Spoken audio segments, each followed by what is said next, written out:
Okay guys, here in a nutshell with me, Ina. Alam nyo, mainit pa rin ang usapin tungkol sa International Student Pathway. Simula yan nung nag-anunsyo ang Canadian government ng stricter rules para sa mga magpupursue ng pathway na yan. Pero ang pag-uusapan natin ngayon is ano ba ang punot dulo ng isyong ito? Bakit nagiging stricto ang gobyerno sa mga international students? Yan po ay dahil sa iba't ibang mga scam o mga panlolokong nangyari sa mga international students, sa ilang mga international students.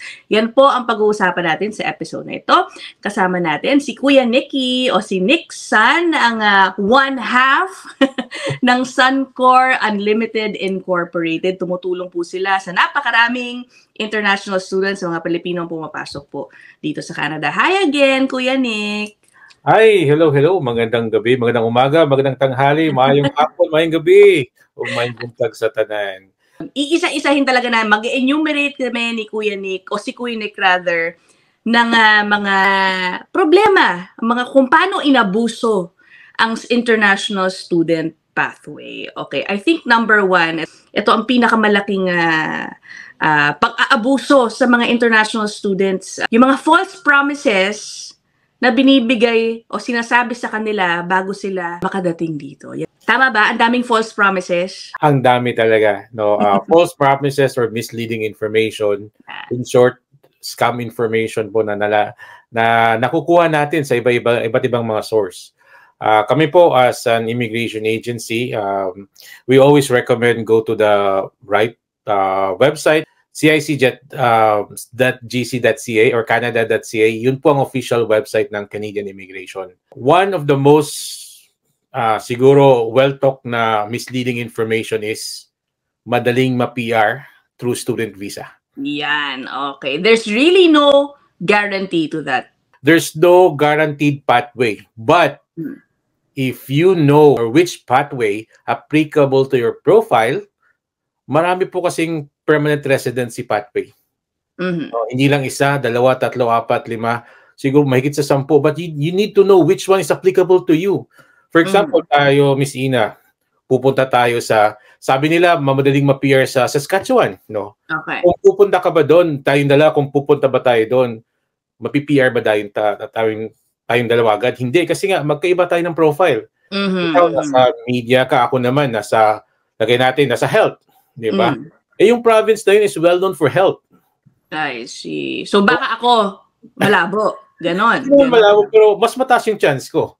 Once again po, hindi po guaranteed na maging permanent resident. Ang Canada po is point system, depende sa skills mo. Lahat ng province ng Canada may kanya-kanya po kanya-kanyang kailangan. For example, sa Ontario, kailangan ng IT. Dun sa Atlantic naman, kailangan nila is healthcare. For example, ako, farmer, bakit ako pupunta sa Toronto?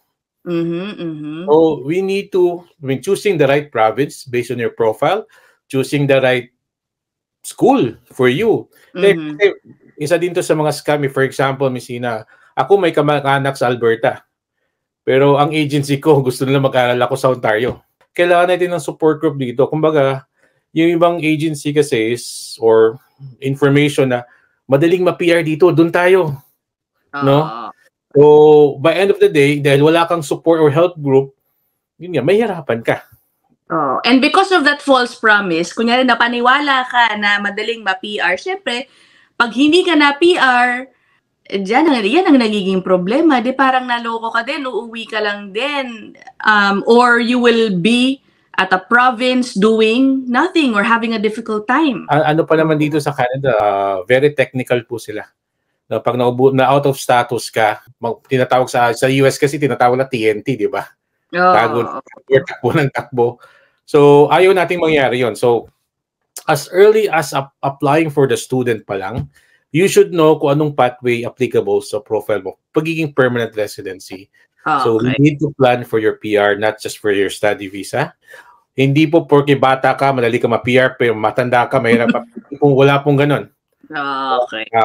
Isa din sa pinaka-hot topic ngayon regarding sa international student is kayang kitain habang nag-aaral yung ginastos mo. Yan, isa pang false promise din yan. Lalo na kung single kang pupunta dito. Tandaan natin, you are allowed to work part-time, which is 20 hours per week. Let's do the math, Miss Ina. No? Yeah. $15 per hour. Okay, $15 per hour times 20 hours in 1 week is $300. In 1 month is 1,200.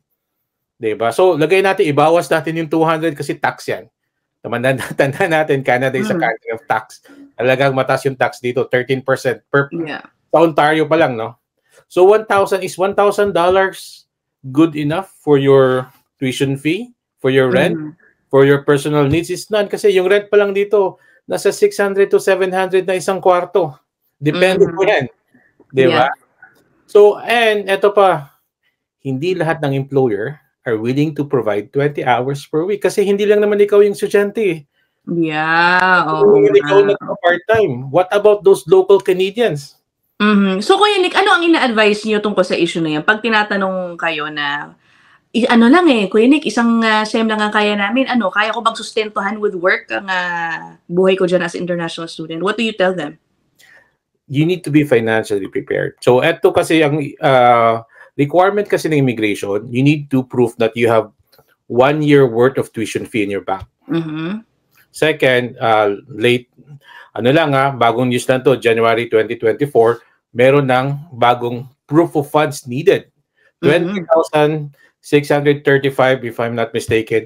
Ang requirement na meron dapat si student. Student pa lang yun, sa student pa lang yun. Tapos may partner ka, madadagdagan yun. So you need to really bring that money in Canada. So sabi nga namin, tanggalin natin yung term na show money. Kasi it's not about showing. It should be the money you prove that meron ka is the money that you need to bring here in Canada. Okay. Ayan I think those two false promises are talagang, yan ang nag-hook, 'di ba? Sa maraming mga international students na talagang makipagsapalaran, feeling nila dahil madali ma-PR, mababawi yung tuition, sige, go. But ang sinasabi nga ni Nick, no, huwag kayong maniniwala dyan. It's not that simple. Isa pang paraan kung paano inabuso ang mga international students ay, yung sa housing, hindi sila nabibigyan ng sapat na housing. Tama ba, Kuya Nick? Maraming mga estudyante ang nahihirapang makahanap ng tutuluyan pagdating dito. Hindi po sila nabibigyan ng enough support and information tungkol dyan. Yes. So, ganito po kasi nangyayari yan. As an agency po kasi, like us, kami po, tumutulong kami maghanap ng housing sa mga students namin. Under namin. Even if hindi sa amin, if meron kaming available, kaya meron kaming ginawang really group sa Facebook na just for international student, nandun yung mga landlord, nandun yung mga kapwa estudyante to help them and guide them and also help them check kung magkano ba yung, sa Toronto, magkano ba yung renta ngayon as of this moment. Para may idea din sila. But totoo po yun, nagkakaroon ng shortage ng housing. The thing is, sa sobrang dami ng tinatawag nating fly-by-night ng mga schools, ng mga private schools na nag-i-entertain ng international students, mind you, from 3 years ago to this year, more than siguro na quadruple yung population ng international students. Because of misleading information. Totoo yun, nagkakaroon talaga ng problema ng housing. Kasi nga po, some of the landlords are also putting high rate ng rent because tandaan natin tumataas din yung mga mortgages dito. Dahil dito sa shortage ng housing, ayaw din po kasi ng government ng Canada na nakikita na nahihirapan yung mga international students with, let's say, some landlords na inaabuso rin sila, di ba, Kuya Nick? Pinagsisiksikan may mga reports na nagsisiksikan yung mga international students sa isang basement, dozens of them, dahil nga walang matuluyan. Of course, the Canadian government doesn't want that to happen. Kaya ngayon nagiging mas strict po sila. Hindi lang sa estudyante, pati sa mga nagpaparenta, di ba, Kuya Nick? Yes, at saka ito din, at this is just my point of view, idea din na ang mga nagrereklamo din is yung mga local Canadians na hindi na sila makabili ng bahay din because of the inflation rate. At the same time, hindi na sila makahanap ng rent. Kasi kung ako landlord, mag-rent ako ng basement mo ng, lagay nating 1,500, 1,500, ako mag-rent. Eh kung ipaparent ko yung 3 bedroom ko yun sa mga estudyante, kikita ako ng 2,000. Yeah. Versus yung ikaw, magre-rent ng 1,500 lang. So ako, landlord, doon ko ipapaano. So ang nagpo-voice out ngayon, hindi lang naman student pati locals din na Canadian na hindi na sila makahanap ng bahay. Yan, isa pang, again, paraan kung paano naabuso itong International Student Pathway. Another one, Kuya Nick, okay, ito napanood ko, may ilang Canadian officials na ang kinagagalit ay ginagamit yung International Student Pathway ng mga tao na pagdating dito, hindi naman nag-aaral. Hinahayaan din siguro, I don't know, paano nangyayari yun, Kuya Nick? Nakakahanap silang eskwelahan that lets them just not attend classes? Marami kasi mga schools dito na usually mga private schools, they are selling Canada na kasi nga they're allowed, may mga private schools kasi na DLI o tinatawag na Designated Learning Institution.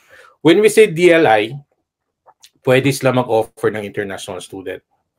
Pwede silang tumanggap, pero alam naman natin walang work permit pag nasa private school ka pag hindi first or doctorate yung ino-offer nila. Kaya lang, ang nangyari kasi ngayon is they're selling, they're using that pathway para lang makapasok. So once the student arrives here, okay lang sa kanilang hindi pumapasok. Basically, ang main goal lang nila ay pagkakitaan. Yung, di ba, makakuha ng tuition fee. Tapos, yung mga estudyante, ang gusto nila, ano ba, magtrabaho na lang sila na magtrabaho. Tama ba yun? Yeah, kasi yun ang sinasabi sa kanila once again na pagdating niyo dito, kaya nyo kitain yung kumagaginas pag magtrabaho. Kasi once you're a student po kasi, you're allowed to work 20 hours per week. Tapos yung assignment po is unlimited hours po siya or common law partner. Pero natin, pagdating niyo dito, ang mga schools po, nire-report po nila ang mga attendance po ng mga estudyante. For example, sa isang specific school, for example, lagyan natin Niagara College kasi so magre-report po yan sila kung sino po yung talagang nag-aral or hindi pumapasok. Oh, paano yung mga, so anong ginagawa dun sa mga schools that allow students to miss classes? Hindi magandang, obviously, yun yata yung mga tinatarget ng gobyerno na ipasara. Yes. Kaya nga po, yun po yung target lang yung mga private school at saka yung private-public partnership schools, wala na pong work permit na ibibigay po talaga. Talang very strict po sila. No? And tandaan natin, pag walang work permit po, wala pong pathway po. Mahirapan kayo for pathway, for permanent residency. So, yung inano kasi ng mga government right now is they wanted to filter yung mga pupunta ng Canada. If you want to be a student, be a genuine student. No, kailangan may pera ka, kailangan mag-aral ka. Kasi nga, sabi ng government nga ni Mr. Mike Miller na we need students na quality students so that it can help the economy. Kami din kasing agency dito, Ms. Ina, sa ibang bansa din na sa mga ibang lahi na yung student pathway para lang makapasok sa Canada. Kasi processing time niya is only 1 month to 3 months or earlier. But let's not deny, Kuya Nick, naman na talagang maraming nagpupunta ng mga Pilipino in the hopes of becoming PR through the International Student Pathway. But I think the difference is yung mga Pilipino willing na gawin talaga yung tamang proseso na kailangan talaga tapusin mo yung mag-aral mo. In fact, sabi nga ni Nick, nagtatop pa ang mga Pinoy madalas sa mga klase nila sa mga universities dito. Pinoy po ang isa sa mga palaging nagkakaroon ng presidentials honor award, mga awards po, mga dean's list. So ang mga Pinoy po, like I said po, kami po as an education consultant and immigration agency, alam namin kasi nga fini-feature din namin sila. Pero going back dun sa mga kababayan natin regarding international student po, please spend more time studying. Kasi nga po, getting a good grades will also help you out on your future employment. And please lang din, if yung mga agency na mag-promise na madaling kitain po na pagdating dito, yung perang ginastos or kaya niyong kitain yung pang tuition fee nyo, hindi po totoo. Oo. Ang dami Kung na kaya man, napakahirap nun. Baka magsisilang kayo. Hindi na ako possible naman kung talaga siya. kayanin, di ba? Oo. Possible naman talaga siyang kitain kasi lalo na kung may asawa kang kasama. Yeah, okay. Kasi unlimited hours yung partner mo ngayon. Ito pa, ngayon ang immigration, they're very strict. In order for you to bring your partner, common law or spouse, you need to get a master's degree. Oo, yun na lang po ang mga pinapayagan na magkaroon ng work permit ang mga asawa, yung mga kumuha ng doctorates and master's degree. Yes, and only few schools are offering that. Imagine mo din, mahal ang mag-masters dito sa Canada. That's one way for the government to filter to make sure na talaga yung mga nagpupunta through the international student pathway are here to number one, study. Magiging produkto po niyan na i-absorb nila para maging permanent resident ay mga dekalidad na mga estudyante. Yes. Tama po ba, Kuya Nick? Yun. Yes. Handa natin, if you want to take a master's program, you need to have a degree first. So yan ang major requirement. So this will eliminate yung mga undergraduate, yung mga high school graduate. Pero they can still come to Canada and study, but pag may spouse kayo, you cannot bring them with you. Yeah, which also leads me to the next, yung next sa listahan natin. Kasi nga kailangan, ang gusto ng Canada maging dekalidad yung mga pumapasok dito sa Canada na maging PR nila. Related dyan, dahil sa sobrang daming interesado pumasok with the student pathway, dahil mabilis nga, yung kalidad ng mga kursong ino-offer ng ilang mga colleges, hindi talaga suwak dun sa pangangailangan nung ekonomiya dito, di ba? Isa pang pang-aabuso yan dahil sinasabi nila, kunin nyo na lang tong kurso na to, pwedeng-pwede yan, makakuha ka ng trabaho, but it's not always the case. You have to pick the right course for you in the right province, depende pa, di ba? Tama ba yun? Yes, of course. Tulad ng ginawa niya ngayon, only yung mga main campuses ang pwede kang mag-aral na may postgrad work permit.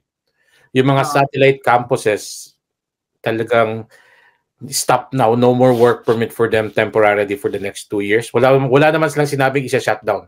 Post-graduation work permit ang sinasabi niya. And ang gusto kasi ng Canada, they want the students or international students really experience how studying here in Canada sa main campuses. Kasi yung ibang mga college, parang opisina lang yung campus nila di ba? Nasa isang floor ng building, mga ganun lang ang nangyari dahil nga parang inaabuso nila yung interest. Sige, gawa tayo ng opisina dito sa town na to, sa building na yan.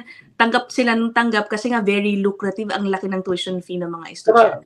If main campus ka man or dun ka sa satellite campus nila, you're spending the same tuition fee. Pero you're not benefiting on really what you are paid for. For example, yung main campus, they have a basketball court. They have a huge, alam mo yun, hindi mo matitake advantage yun.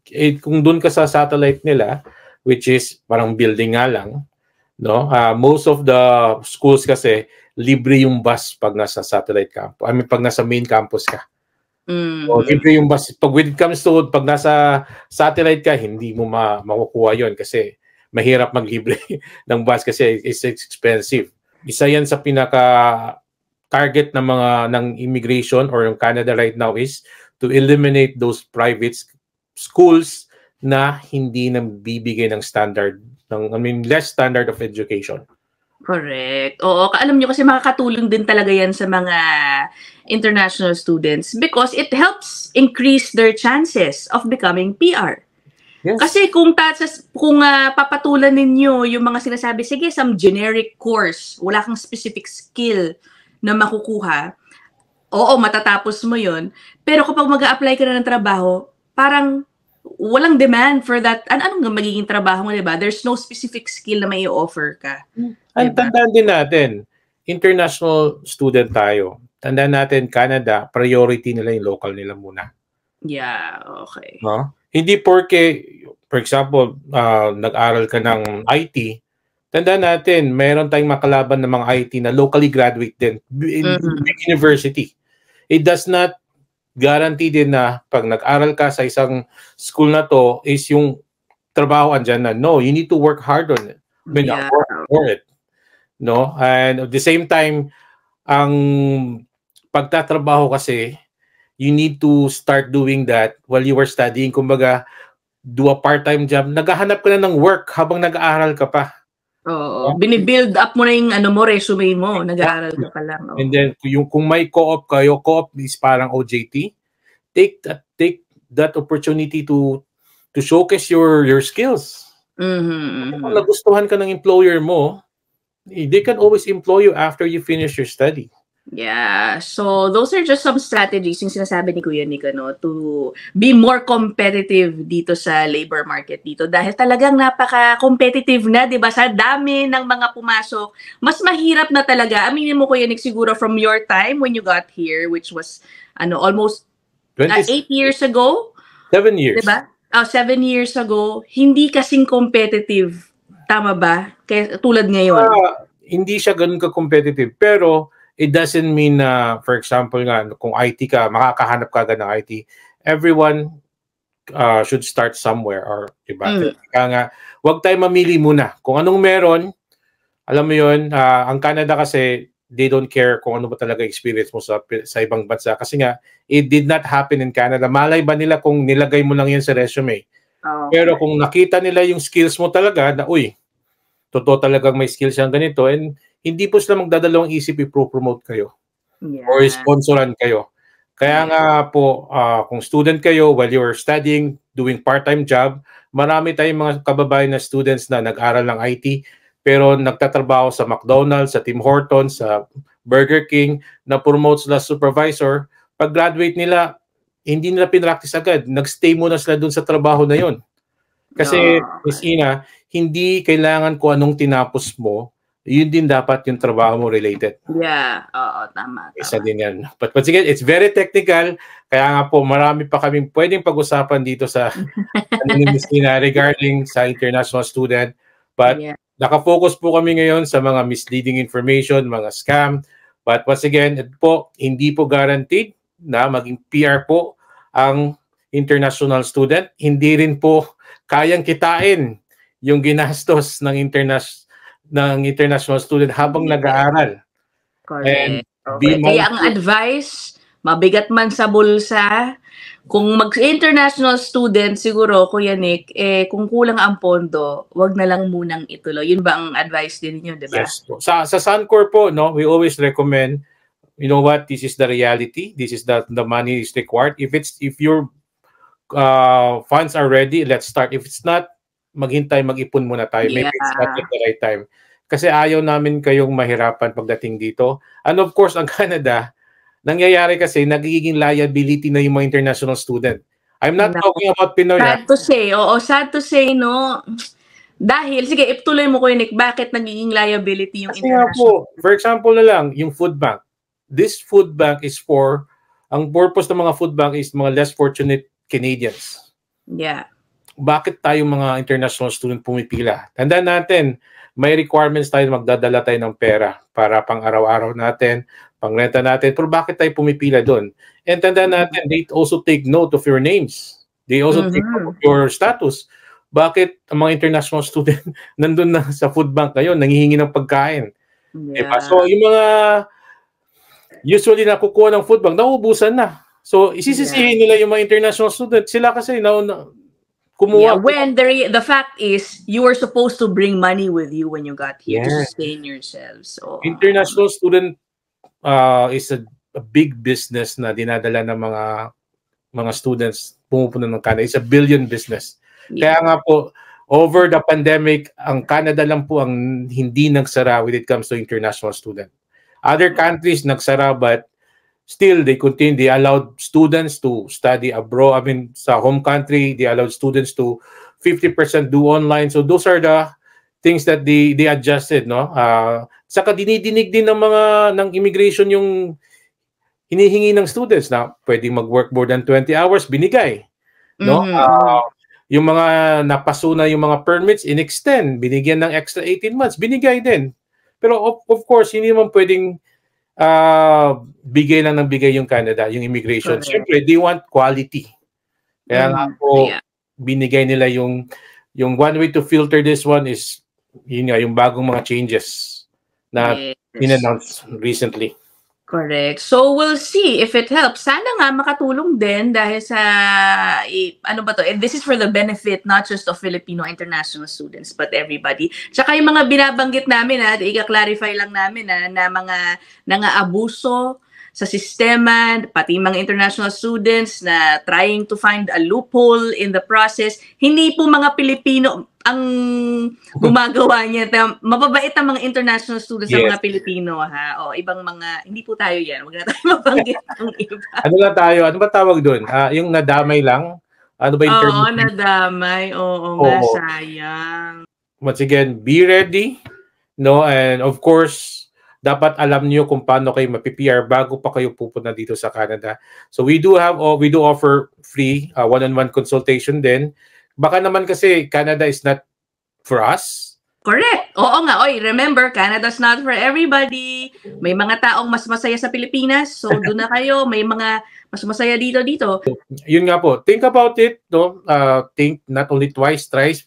So make sure na pag magde-decide po kayo na whether if it's good or bad, na pag ano man yung circumstance mangyari, you need to face them. Yeah. No? Kasi nga po, by the end of the day, ikaw po ang nag-decide. Hindi po dapat yung ibang tao mag-decide para sa inyo. Shoutout sa lahat ng mga agency. Please, we need to guide our kababayans. We need to help them. We need to present the reality in Canada. Yes. Marami din naman hindi lang sila Kuya Nick. Marami pong ibang mga immigration or consultancy firms na same naman ang paniniwala. Kasi nga, talagang, ano ba naman, huwag nating abusuhin ang kapwa natin, di ba? Inform them of the realities here. But for now, it has been very informative. Napag-usapan natin paano ba inabuso itong International Student Pathway na nagtulak sa gobyerno ng Canada na maghigpit sa mga estudyante. So, thank you so much for your inputs, Kuya Nick. And until the next episode, marami pa tayong mga susunod dyan with Kuya Nick and Suncor. Thank you so much. Maraming salamat po. That's it for this episode. We'll see you in the next one. Bye.